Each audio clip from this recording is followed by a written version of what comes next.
Millised olid need 2-3 sellist peamist teemat, mis omavalitsusjuhtidega kohtumisel nagu esile kerkisid?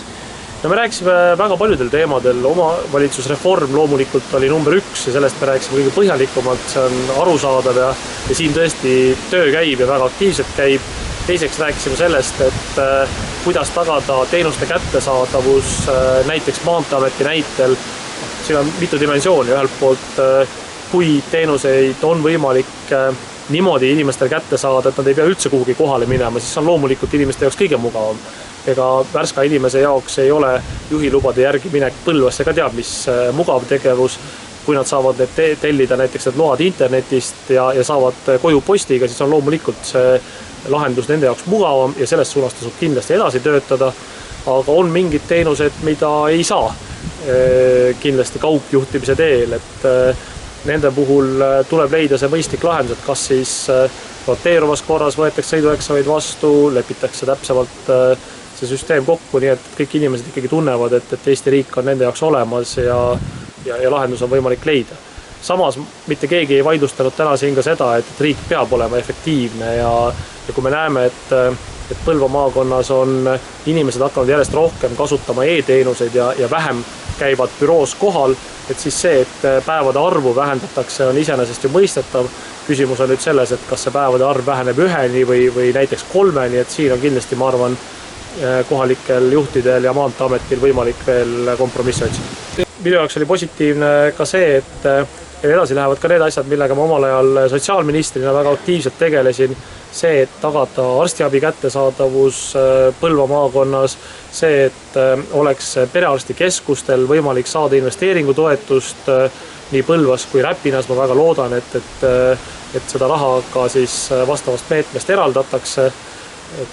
Kõik need asjad tegelikult liiguvad õiges suunas ja ma usun, et nende näiteks tervishoiuteenuste kättesaadavus on inimeste jaoks tegelikult ju 10 kordi veel olulisem kui näiteks sõidueksami tegemine. Et seetõttu tuleb jälgida, et ikkagi teenused oleksid kõikides valdkondades kättesaadavad ja näha on, et omavalitsusjuhid mõtlevad aktiivselt kaasa, kuidas seda teha.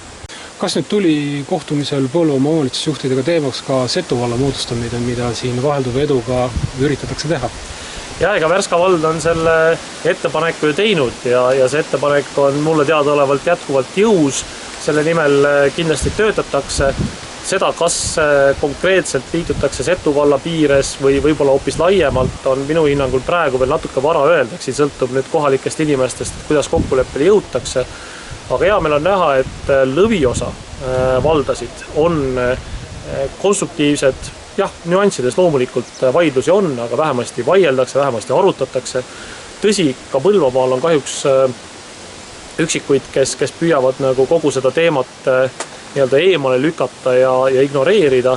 Aga minu sõnum kõigile neile on, et tasub ikkagi ise ohjad haarata, ise kohalik liider olla, ise kaasa mõelda, kuidas oma piirkonna inimestele kõige parem lahendus saada.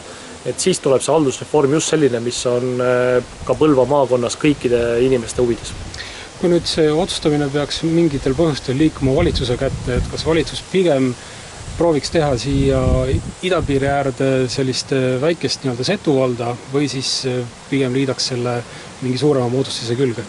No eks me vaata siis, kui see sinnamaani peaks jõudma. Täna minul on küll pigem usk, lootus ja veendumus, et kohapeal inimesed jõuavad kokkuleppele, et ma nägin siin väga erinevatest valdadest vallajuhte, nii omavalitsus, ütleme siis vallavanemad kui ka näiteks vallavolikogu esimehi ja ma näen, et tegelikult nad on valmis ikkagi omavahel seda teemat lahendama ühel või teisel moel, et see valitsuse kätte otsustuse jätmine peaks olema ikkagi see nii-öelda viimane õlekõrs, et loodetavasti ikkagi koha peal liidrid ise leiavad selle mõistliku lahenduse.